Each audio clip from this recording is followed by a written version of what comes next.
पाकिस्तान और इंग्लैंड की क्रिकेट टीमों के दरमियान तीसरा और आखिरी 20 मैच आज मैनचेस्टर में खेला जाएगा और इस 20 मैच में पाकिस्तानी टीम में सिर्फ 2 तब्दीलियां की गई हैं। इन 2 तब्दीलियों के साथ आखिरी 20 के लिए पाकिस्तान के 11 खिलाड़ियों के नाम सामने आ गए हैं और इसके साथ क्या हैदर अली इन 11 खिलाड़ियों में शामिल होंगे या नहीं, मुकम्मल तफसील जानिए इस वीडियो में।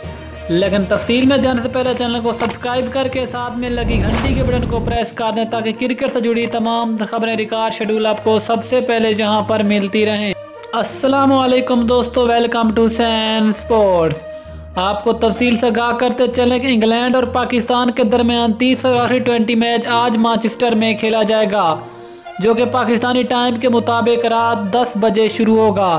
और इस आखिरी मैच के लिए 2 तब्दीलियों के साथ पाकिस्तान के उन 11 खिलाड़ियों के नाम सामने आ चुके हैं जो आज मैदान में उतरेंगे। और इन 11 खिलाड़ियों की बात करें तो पाकिस्तान की तरफ से ओपनिंग करने आएंगे पाकिस्तान के 20 टीम के कप्तान बाबर आजम और उसके साथ फखर जमान, जबकि नंबर 3 पे नाम आता है मोहम्मद हफीज का और नंबर 4 पे नाम आता है हैदर अली का, जो कि इस आखिरी 20 मैच में डेब्यू करेंगे। और हैदर अली को इस आखिरी 20 मैच में इफ्तिखार अहमद की जगह पाकिस्तानी टीम में शामिल किया गया है, जबकि इफ्तिखार अहमद को इस आखिरी 20 मैच में पाकिस्तान की प्लेइंग 11 से ड्रॉप कर दिया गया है। नंबर 5 पे नाम आता है पाकिस्तान के सीनियर बैट्समैन शुएब मलिक का, जबकि नंबर 6 पे नाम आता है पाकिस्तान के विकेट कीपर मोहम्मद रिजवान।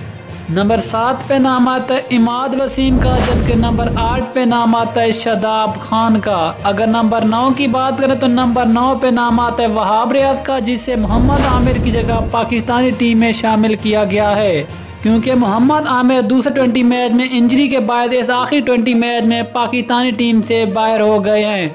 जबकि नंबर 10 पे नाम आता है शाहीन शाह आफरीदी का और नंबर 11 पे नाम आता है हारिस रऊफ का। ये हैं वो 11 खिलाड़ी जो कि आज के आखिरी 20 मैच में मैदान में उतरेंगे और इंग्लैंड को शिकस्त देकर सीरीज 1-1 से बराबर होगी। तो दोस्तों, आपको क्या लगता है कि पाकिस्तान की ये टीम इंग्लैंड को शिकस्त दे पाएगी या फिर नहीं? अपनी कीमती राय नीचे कमेंट में जरूर बताएं। मिलते हैं किसी अगली वीडियो में, तब तक के लिए इजाजत दीजिए। अल्लाह हाफिज। पाकिस्तान जिंदाबाद।